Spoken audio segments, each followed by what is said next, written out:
മായ, രാജ് ഇവിടെ? മായ ഓർത്തു ഞാൻ വന്നു. ഈ അലാവുദ്ദീന്റെ ഭൂതത്തെ പറ്റി കേട്ടിട്ടില്ലേ? ഞാനൊരു കത്തയച്ചിരുന്നു. അതുകൊണ്ടാണല്ലോ നേരിൽ വന്നത്. വരണ്ടാന്ന് എഴുതിയിരുന്നല്ലോ. പക്ഷേ വന്നെങ്കിൽ എന്ന് ആഗ്രഹിക്കുകയും ചെയ്തു. ശരിയല്ലേ?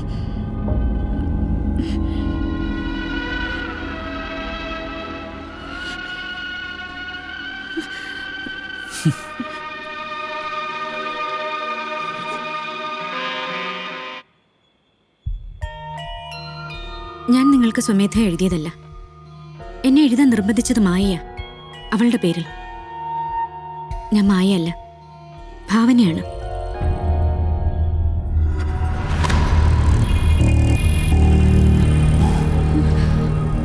മായ,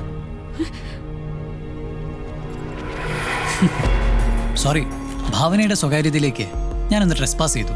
വിരോധമില്ലല്ലോ? ഇനി ഒരിക്കലും രാജ് വരില്ലെന്നാ ഞാൻ കരുതിയത്. എന്തുകൊണ്ടാണ് ഞാൻ ഇനി വരണ്ട എന്ന് എഴുതിയത്? അത് മനോജിനെ നഷ്ടപ്പെടുന്നത് എനിക്ക് ചിന്തിക്കാൻ പറ്റില്ല. എനിക്ക് രാജുമായി ഇങ്ങനെ ഒരു അടുപ്പമുണ്ടെന്ന് അറിഞ്ഞാൽ മനോജ് ആകെ തകർന്നു പോവും.